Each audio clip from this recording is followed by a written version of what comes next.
নমস্কার, ভালো থাকুন প্রতিদিন এই অনুষ্ঠানে আপনাদের সবাইকে স্বাগত জানাই। তোমারেই যেন ভালোবাসিয়াছি শতরূপে শতবার, জনমে জনমে যুগে যুগে অনিবার।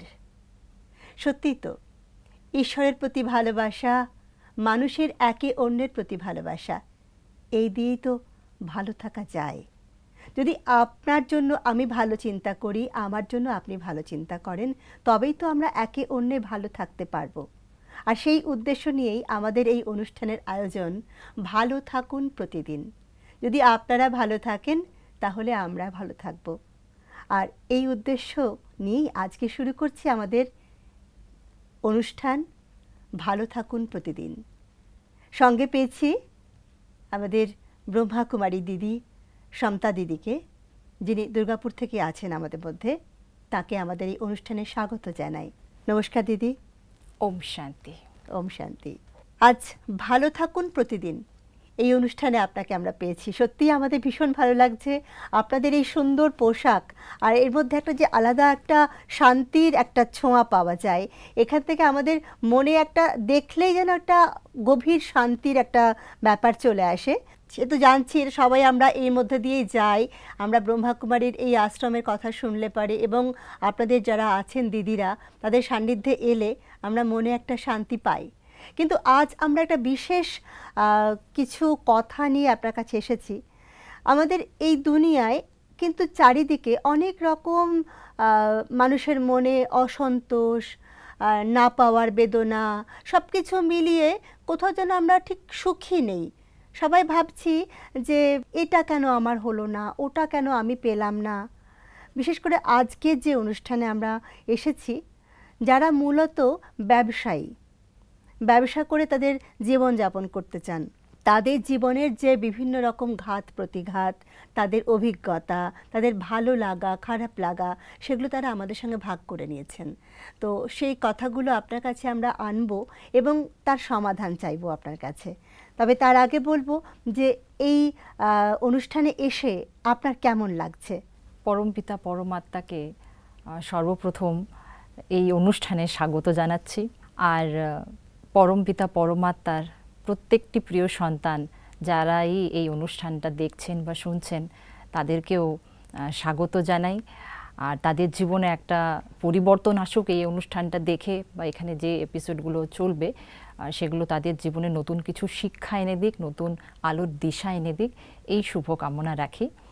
আর ঈশ্বরীয় সেবা করতে পেরে আমার নিজের সত্যি খুব নিজেকে গর্বিত অনুভব হচ্ছে। সত্যিই তাই। ঈশ্বরের সান্নিধ্যে আসা এবং তার সেবা করতে পারার মধ্যে তো একটা আলাদা তৃপ্তি, যেটা সবার সেটা সবার পক্ষে সম্ভব হয় না। যেটা আপনারা পেয়েছেন, এটা আপনাদের যেমন গর্বের, এবং আপনাদেরকে আমাদের মধ্যে পেয়েছি, আমরা নিজেরা গর্ব অনুভব করছি আপনাদেরকে পেয়ে, যেন কোথাও আমরা তারই প্রতিভূ পাচ্ছি আমাদের মধ্যে। আমরা তাহলে এগোই একটু একটু করে আমাদের অনুষ্ঠানে। আমাদের ভাইয়েরা তাদের অভিজ্ঞতা ভাগ করে নিয়েছেন আমাদের সঙ্গে। তো প্রথম প্রশ্নে আমরা যাই। আমার নাম হচ্ছে আশিস রায়, সোনামুখী, জেলা বাঁকুড়া। তা আমার প্রশ্ন হচ্ছে যে আমরা বাবার জ্ঞানে চলি আজ 5 বছর হলো। তা অনেক সময় কি আমরা তো ঈশ্বর ফ্যামিলির সবাই এবং ঈশ্বরের পথে চলছি, কিন্তু এই যে ব্যবসা করছি, ব্যবসার অনেক রকম পরিবেশ পরিস্থিতিতে আমাদের অনেক কিছু, যেমন মিথ্যা কথা বলতে হয়, অনেক কিছু বাণী কথাবার্তা বলতে হয়, সব কিছু বলতে হয়। তাই এগুলো তো ঈশ্বরীয় পথে চলে এগুলো কি বলা কি ঠিক? এটাই আমাদের মনের মধ্যে প্রশ্ন জাগে আর কি। ভাই আশিস রায় বাঁকুড়া থেকে প্রশ্ন করেছেন। তিনি ব্যবসা করেন। ব্যবসা করতে গিয়ে যা হয় যে অনেক সময় অনেক মিথ্যে কথার সম্মুখীন হতে হয়, ব্যবসার খাতিরেই হতে হয়। কিন্তু যেহেতু ঈশ্বরীয় জ্ঞানে রয়েছেন উনি, তো সেই জ্ঞানের থেকে মিথ্যে কথা বলা কি ঠিক? আপনি কি বলেন? তো সেক্ষেত্রে পরমাত্মা ঈশ্বরীয় মহাবাক্যেই আমাদের বলেন যে আমরা ঘরে গৃহস্থিতে আছি, প্রবৃত্তি মার্গ এটা, এবং এখানে ধর্ম এবং কর্ম দুটোকে ব্যালেন্স করে নিয়ে চলতে হয়। তাই কর্মক্ষেত্রে যদি এরকম কোনো সিচুয়েশন আসে যেখানে তাকে কিছু মিথ্যা কথা বলতে হচ্ছে, তো সেটা কিন্তু একটু বিচার বিবেচনা করা দরকার আছে। কেননা আমাদের প্রত্যেকের ভেতরে যে সত্তা আত্মা রয়েছে, আমাদের নিজের প্রয়োজনটা বুঝতে হবে প্রথমে। তো ম্যাক্সিমাম এই বিজনেসের লাইনে যারা আছেন তাদের মনের মধ্যে একটা পয়সা ইনকাম করার টেন্ডেন্সি থাকে। যদি এরকম মানি মাইন্ডেডনেস নিয়ে আমরা চলি তাহলে কিন্তু বারবার মনে হবে যে মিথ্যা কথা না বললে বোধহয় আমার বিজনেসটা চলবে না, এরকম একটা সাইকোলজি ভেতরে তৈরি হবে। এবং সেক্ষেত্রে কি হবে যে ওটার একটা আমরা আধারে নিয়ে চলবো যে মিথ্যা কথা না বললে আমার বিজনেসটা বাড়বে না বা উন্নতি হবে না। এই জিনিসটা কিন্তু ঠিক নয়। আত্মা সদাই পবিত্র সত্তা এবং সবসময় সততার পথে আমাদের চলতে হবে। এবং আত্মার এই সংস্কার ধীরে ধীরে শুদ্ধিকরণের দিকে আমরা এগিয়ে যাচ্ছি। অনেক নেগেটিভিটি আমাদের মধ্যে আছে, তাই আমার এটাই বলার আছে যে দাদা ভাইকে নিজের মধ্যে একটু আত্মদর্শন করতে হবে। কতটা প্রয়োজন আছে আমার ফ্যামিলিতে, পয়সার কতটা প্রয়োজন আছে এবং কতটা না হলে নয়। মোটামুটি আমাদের প্রয়োজন যদি মিটে যাচ্ছে তাহলে এক্সট্রা ইনকাম করার জন্য এরকম কোনো মিথ্যা কথা বলার আশ্রয় না নিলেই ভালো হয়। এবং কিছু কিছু ক্ষেত্রে এরকম দেখা যায়, যেটা আমি বলছি, যেটা পরমাত্মাও আমাদের মহাবাক্যে বলেন, যে যদি প্রফেশনই সেরকম হয়, লাভের ক্ষেত্রে আমরা কিছুটা মিথ্যা কথা বলতেই পাচ্ছি বা বলি। বিজনেসের ক্ষেত্রে যে ধরুন যেটা 5 টাকার জিনিস সেটা হয়তো 2 টাকা লাভে আমি বিক্রি করছি, কিন্তু সেই জিনিসটা ফ্যামিলি মেনটেন করার জন্য বা বিজনেস মেনটেন করার জন্য ঠিক আছে। কিন্তু যদি আমি অনেক বেশি লাভ রাখার চেষ্টা করি, যে 5 টাকার জিনিসকে আমি এবারে 100 টাকায় বিক্রি করতে চেষ্টা করছি বা আরও বেশি, তাহলে সেক্ষেত্রে কি হচ্ছে যে এটা একটু অতি লোভ হয়ে যাচ্ছে। তো এইগুলো আমরা একটু নিজেদেরকেই দেখব যে যতটা কম এই ধরনের অসৎ উপায় অবলম্বন করে যদি আমরা চলি তাহলে আত্মার শুদ্ধিকরণ হবে। এবং আমরা দেখেছি এই ঈশ্বরীয় মার্গে বহু ভাই বোনেদের অনুভব শুনেছি যে ঈশ্বরের স্মরণে যখন আমরা কোনো কাজ করি তখন সেই কাজটার বেনিফিটটা বেশি পাওয়া যায় আর কি। এরকম অনেক অসম্ভব কেস সেগুলো সম্ভব হয়ে যায়। মিথ্যা কথা না বললেও সত্যি কথাতেও কিন্তু, কেননা সামনের জন যার সঙ্গে বিজনেসটা করছেন সেও পরমাত্মার সন্তান। অবশ্যই। ঠিক আছে, তাহলে আমাদের অন্তরাত্মার যে ভাইব্রেশন, একটা শুভ ভাবনা, একটা সৎ ভাবনা নিয়ে যখন আমরা তার সঙ্গে বিজনেস করছি, তো সেক্ষেত্রে কিন্তু আমরা দেখি যে ব্যাপারগুলো সহজেই হয়ে যায়, খুব বেশি মাথা ঘামানোর দরকার হয় না। খুব ভালো বললেন দিদি, যে সত্যিই আমাদের মানে মিথ্যে আমরা তখনই বলবো যখন সেই মিথ্যেটার প্রয়োজন আছে, মানে প্রয়োজনের বাইরে যদি আমরা করি। আবার এই প্রসঙ্গে আমার একটা কথা মনে আসছে যে এমন যদি হয় যে ধরুন তার নিজের পরিবারের প্রয়োজনটুকু মিটলো বা শুধু তার প্রয়োজনটুকু মিটলো, কিন্তু সারা জীবন কি আমরা শুধু আমার পরিবার এবং আমাকে নিয়েই থাকবো সন্তুষ্ট, তার বাইরে একটু বৃহৎ আকারে ভাববো না? অবশ্যই সমাজে আমরা আছি তো সবাইকে নিয়ে চলতে হচ্ছে, কিন্তু সেগুলোও মেনটেন হয়ে যায়। কেননা যখন আমার নিজস্ব একটা ব্যক্তিত্ব আমি বানাতে পারবো তাহলে অন্যরা কিন্তু খুব বেশি আমার থেকে আশা রাখবে না, দামি কিছু আশা রাখবে না। তো সেটা সেটা কিন্তু নিজেকেই আমাকে তৈরি করতে হবে সেই ব্যক্তিত্বটা, যে আমি কিন্তু প্রয়োজন ছাড়া বেশি কিছু করি না, এটা আমার ব্যক্তিত্ব। মানে বাড়ির শিশুটিকে বুঝিয়ে দিতে হবে যে আমি এটুকুর বেশি কিন্তু খরচ করতে পারবো না, আমার এই সীমিত আয়ে আমি এটুকুই ব্যয় করতে পারবো, সুতরাং তোমাকেও ওর মধ্যেই থাকতে হবে, সবকিছু তার মধ্যেই চলে আসে, তাকে তো তখন থেকেই অভ্যাস করিয়ে দিতে হবে। এবং অন্যান্য ব্যক্তিরাও, যে ব্যক্তির সঙ্গে আমাদের সমাজে যে অন্যান্য লোকেদের সঙ্গে আমাদের বা রিলেটিভদের সঙ্গে আমাদের লেনদেনগুলো রয়েছে, তো সেগুলোর ক্ষেত্রে খুব বেশি আমি দামি দামি জিনিস দিয়ে তাদের সন্তুষ্ট করব, এই ধরনের যে মানসিকতা বা একটা তুলনামূলক যে অমুকে এত দামি গিফট দিয়েছে তো আমাদেরকে ওর থেকে বেশি দিতে হবে, নইলে আমাদের স্ট্যাটাসটা থাকবে না, এই ধরনের ছোট ছোট বিষয়গুলোকে যদি আমরা অ্যাভয়েড করে চলি আমাদের অনেক শান্তি হবে। ঈশ্বরীয় পরিবারে এসে আমরা এগুলো যথেষ্টভাবে শিখি। কারোর কথা বলাতে বা একে ওকে তুলনা করার জন্য বা কাউকে দেখানোর জন্য আমরা কিছু করি না। একদমই তাই। মানে আমিও প্রয়োজন অনুযায়ী চলবো, তবেই কি আমি নিজেও শান্তি পাবো এবং আমার সঙ্গে যারা আছে তারাও শান্তি পাবে। তো আশা করি আমাদের ভাই তার উত্তর পেয়েছেন। আমরা পরের প্রশ্নে যাই। আমার নাম কৃষ্ণেন্দু দত্ত, আমি সোনামুখীর বাসিন্দা। আমি ল্যান্ড কেনাবেচার বিজনেস করি।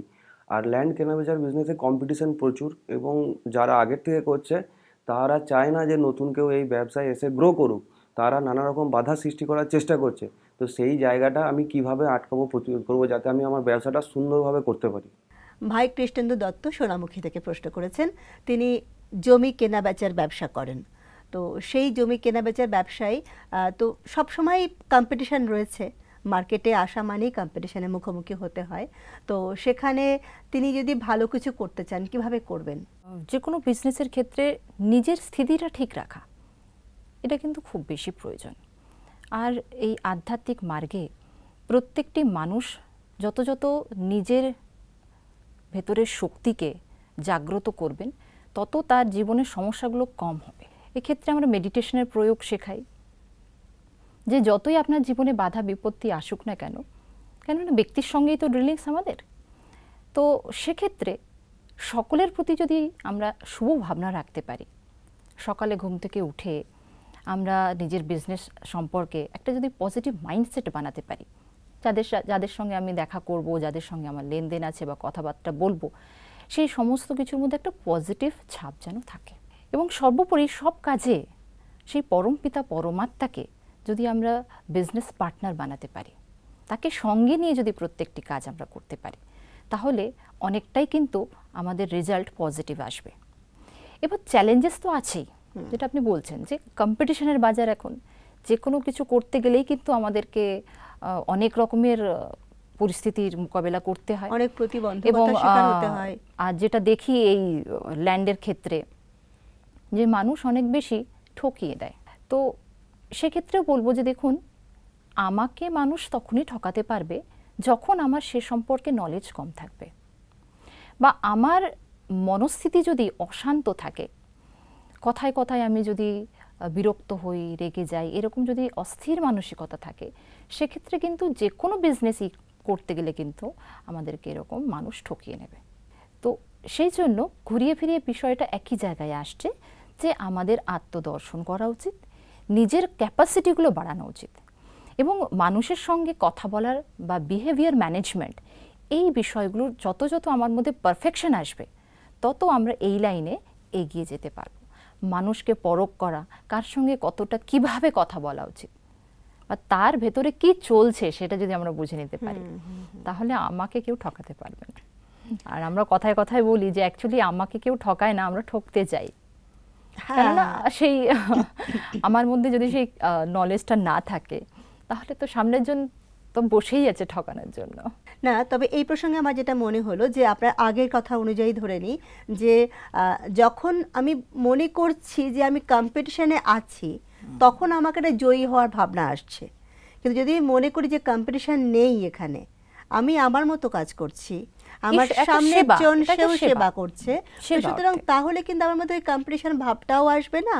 আবার আমার ওই জয়ী হওয়ার ব্যাপারটা, ওই যে মনোভাবটা, জয়ের নেশা যেটাকে বলা হয় আজকে, যেটা আমরা সবাই মানে র্যাট রেস, ইঁদুর দৌড়ে ছুটছি, তো সেই প্রসঙ্গে আমরা আসবই না। অটোমেটিক্যালি আমাদের মন শান্ত থাকবে এবং আমরা শান্তভাবে কাজটি করতে পারবো, এবং যে শান্তভাবে কাজ করা জয় তো তার জন্য নিশ্চিত। এই ক্ষেত্রে পরখ করার শক্তিটা, হ্যাঁ, অষ্ট শক্তির মধ্যে একটি শক্তি হচ্ছে পরখ করার শক্তি। সেই শক্তিটা আমাদের বেশি করে ডেভেলপ করতে হবে যখন আমরা ফিল্ড ওয়ার্কে থাকছি বিশেষ করে। এবং আমার মধ্যে এই ভাবনাটা থাকবে যেন আমি না ঠকাই কাউকে। হ্যাঁ, আমি না ঠকালে কিন্তু চট করে আমায় কেউ ঠকানোর সাহস করবে না। অসংখ্য ধন্যবাদ, খুব সুন্দর বললেন। আশা করি আমাদের ভাই দিব্যেন্দু তার উত্তর পেয়ে গেছেন। আমরা পরের প্রশ্নে যেতে পারি। আমার নাম সমীর দত্ত, আমার বাড়ি সোনামুখী। আমার প্রশ্ন হচ্ছে যে আমি জ্ঞানে অনেক দিন ধরেই চলছি। আমার বাড়িতে একটা রেশমের, একটা নয় অনেকগুলোই রেশমের শাড়ি মানে বিজনেস আছে। তো আমি সেটাকে ডেভেলপ করতে চাই বা উন্নতি করতে চাই। তো আমার সাথে আমার দাদাও থাকে, সাপোর্ট করে, কিন্তু তাও আমি উন্নতি করতে পারছি না। ওরা তো জ্ঞানে চলে না, আমি জ্ঞানে একা চলি, বাড়িতে সবাই অজ্ঞানী। তা আমি এটাকে কীভাবে আরও মানে ডেভেলপ করতে চাই। ভাই সমীর দত্ত প্রশ্ন করেছেন যে তিনি, তার রেশন দোকান আছে, অনেকগুলি রেশন দোকান আছে, ওটা পারিবারিক ব্যবসা, তার সঙ্গে তার দাদাও রয়েছেন, ভাই রয়েছেন। তো উনি একমাত্র যিনি বাবার জ্ঞানে আছেন, বাকি সবাই অজ্ঞানী তার বক্তব্য অনুযায়ী। কিন্তু অজ্ঞানী বলা ভুল, তারা বাবার জ্ঞানে নেই। তো সেই ক্ষেত্রে তিনি কি করে তার এই ব্যবসাটাকে আরও উন্নত করতে পারবেন? পারিবারিক ব্যবসা, সেক্ষেত্রে নিশ্চয়ই কিছু মডার্নাইজেশনের দরকার রয়েছে। আর যেহেতু উনি এই ঈশ্বরীয় মার্গে চলছেন, যেগুলো আমরা আলোচনা করছি, যে ঈশ্বরীয় ধ্যান বা মেডিটেশন যেটা আমরা বলি, সহজ রাজযোগের অভ্যেস উনি বেশি করে করুন। আর ওনার যে মানসিকতা আছে ওনার পরিবারের অন্যান্য সদস্যদের প্রতি, যে তারা হয়তো সেই নিয়ম ধারণায় চলেন না বা এই ঈশ্বরীয় জ্ঞানটা জানেন না, তো সেক্ষেত্রে যেটা প্রবলেম ওনার হচ্ছে বলে আমাদের মনে হয় যে ওনার দাদা হয়তো বেশি বেশি লাভের আশা রাখছেন বা আরও বেশি ইচ্ছে রাখছেন যে বিজনেসটা যেন ভাই বাড়ায়। আর এনার মানসিকতা যে না, আমাকে সৎ পথে চলতে হবে, বেশি লাভ না রেখেই কাজ করতে হবে। তো এটা একটা নিজেদের মধ্যে দ্বন্দ্ব সৃষ্টি চলছে করছে হয়তো কখনো সময়। হ্যাঁ হ্যাঁ। তো সেক্ষেত্রে একে অপরের যদি মনের মধ্যে দ্বন্দ্ব চলতে থাকে তাহলে তার ভাইব্রেশনটা কিন্তু বিজনেসের উপর পড়বে। তাই দুজনকে একটা ভালো আন্ডারস্ট্যান্ডিংয়ে আসতে হবে। তো সেটা আমি বলছি না যে ভাই এবার দাদাকে হয়তো বলবেন যে আপনি আশ্রমে যাও বা কোর্স করো, এসব নয়, কিন্তু ব্যবহারের মাধ্যমে একটা আন্ডারস্ট্যান্ডিং যে কতটা আমাদের দোকানকে কিভাবে মডার্নাইজ করা যায়, কতটা আমরা লাভ রাখবো, বা একটা কম্পিটিশন আছে পাড়াতে, আরও অনেকগুলো রেশনের দোকান আছে, তা ওদের থেকে আমাদের দোকানটাকে কিভাবে আমরা আলাদা করব, এই বিষয়গুলো যদি ওনারা নিজেদের মধ্যে একটু ভালো করে আলোচনা করেন তাহলে আমার মনে হয় যে এই কম্পিটিশনের বাজারে ওনারা একটা ভালো জায়গায় নিজেদেরকে নিয়ে যেতে পারবেন। আর অবশ্যই এই বিজনেসের ক্ষেত্রে গ্রাহককে ধরে রাখা, যেহেতু এনাদের বলছেন অনেক পুরনো ব্যবসা, তাহলে অনেক পুরনো গ্রাহকও রয়েছেন এবং নতুন গ্রাহকও ওনাদের পাড়াতে আসছেন বা অ্যাড হচ্ছেন। তো সেক্ষেত্রে মানুষের যেটা চাহিদা, বর্তমান সময়ে যে চাহিদা, সেগুলোকে, সেই ধরনের জিনিসগুলো ওনারা দোকানের মধ্যে বেশি করে রাখেন। আর দোকানটাকে সাজানো, এখন সব কিছুই কিন্তু একটু চাকচিক্যের বিষয় রয়েছে। বিজনেস বাড়াতে গেলে একটু নিজেকে অন্যদের থেকে আলাদা দেখাতেই হবে। এগুলো বিজনেস স্ট্র্যাটেজি, এটা বোধহয় ওনারা আরও ভালো বুঝতে পারবেন বা বলতে পারবেন। যেটা ঈশ্বরীয় মার্গেও পরমাত্মা আমাদের শিক্ষা দেন যে সময়ের সঙ্গে সঙ্গে তাল মিলিয়ে নবীনতা নিয়ে এসো। নবীনতা ছাড়া কিন্তু আমরা সংসারে নিজেদেরকে আপ টু ডেট না রাখলে চলতে পারবো না। তো কথাতেই আছে, আগে দর্শনধারী পরে গুণ বেচারি।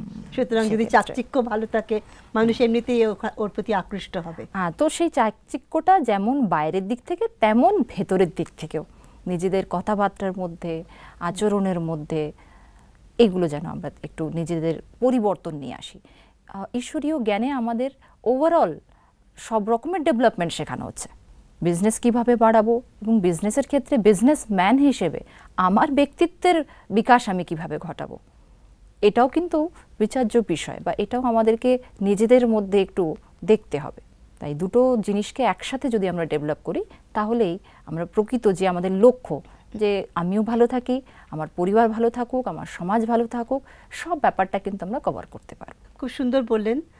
আশা করি আমাদের ভাই উত্তর পেয়ে গেছেন। আমরা পরের প্রশ্নে যেতে পারি। আমার নাম কুলদীপ ঘোষ, রথতলা ওয়ার্ড নাম্বার 2, সোনামুখী।